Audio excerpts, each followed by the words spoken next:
Hello students, today we are going to discuss further agriculture practices.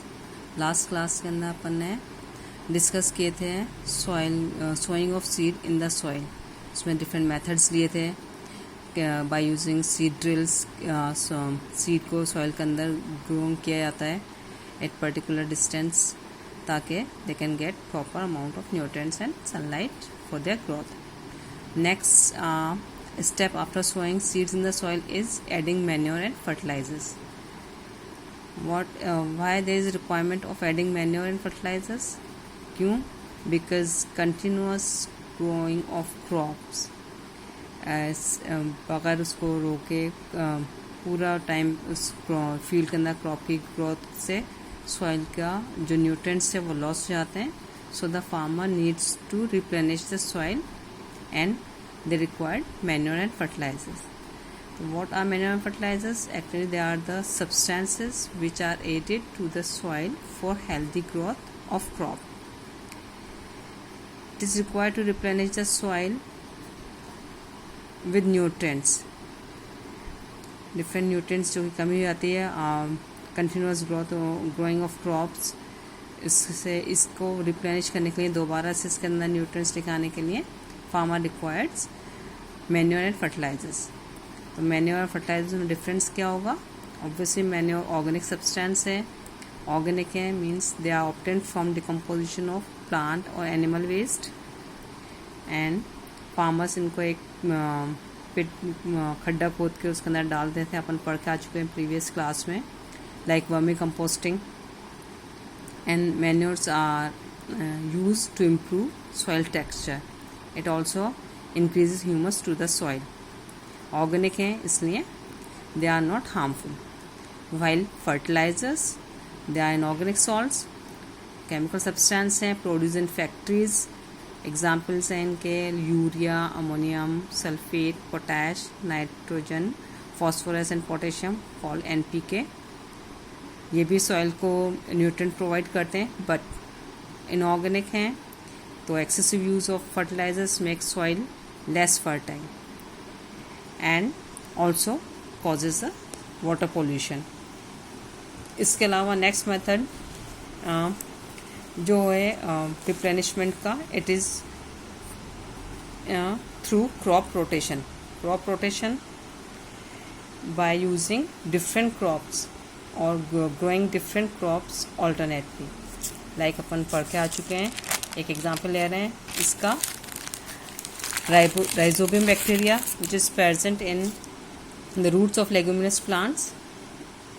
इसको grow करके it fix the atmospheric nitrogen, जो कि soil के अंदर जो नाइट्रोजन प्रेजेंट होती है उसको इसके लिए इसको फिक्सिंग के लिए हेल्प करता है and which is use by the plant.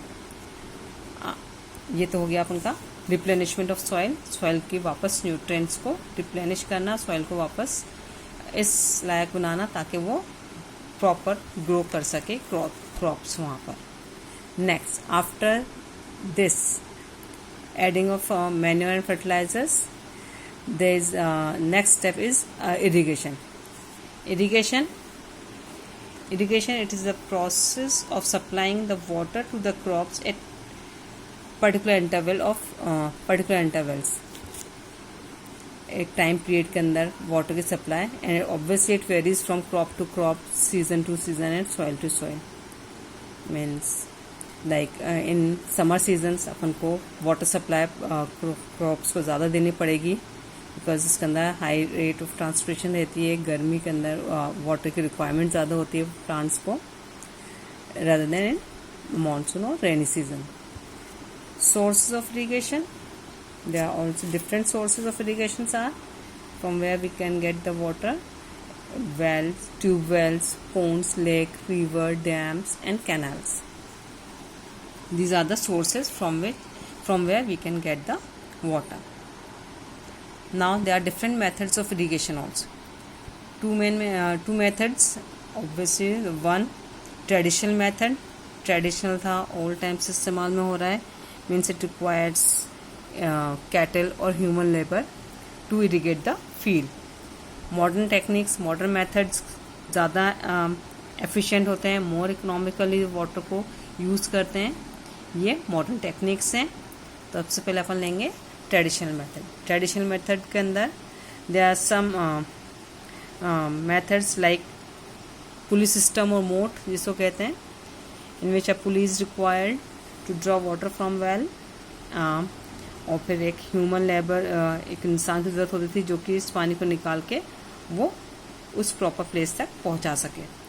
Time consuming भी है, लेस एफिशिएंट है, वाटर की वेस्टेज कितना भी होती है इसमें। Next is chain pump. इसमें 2 बकेट्स का इस्तेमाल होता है, ये आपकी बुक्स के अंदर पिक्चर में भी दे रखा है। Chain is pull by human और पानी एक लेवल को पाकर इस पर ड्रॉप कर दिया जाता है। इसके बाद नेक्स्ट इज धेकली। It is also a traditional method in which एक उसमें वेल में से जब पानी को ड्रॉ करते हैं, bucket is use and the other and एक फोर्स के लिए एक कोई इंसान या कोई उसको लगा के खींचता है and the water is drop to the particular place. राहत, ये व्हील के अंदर अटैच होती हैं बकेट्स। इसके अंदर कैटल का रिक्वायरमेंट होता है इसमें, जो या फिर कोई ह्यूमन लेबर भी इसको रिक्वायर चला सकती हैं। एक हॉरिजॉन्टल पाइप से इसको अटैच कर दिया जाता है और उसको एक राउंड्स के अंदर घूमती आती हैं, एक पर्टिकुलर सरफेस पे आके ये पानी को ड्रॉप कर देती हैं। और again water is collected in the buckets and it is drop. तो ये तो ट्रेडिशनल मेथड्स है, obviously time consuming, less efficient and wastage water was है। वाइल मॉडर्न मेथड्स में अपन डिस्कस करेंगे। Number 1 is sprinkler system. ये वहाँ पे इस्तेमाल होता है जहाँ पे पानी की अवेलेबिलिटी कम होती है। इसके अंदर पर्टिकुलर पाइप्स यूज में आते हैं and water is sprinkled over the field by using nozzle to the end of the pipe.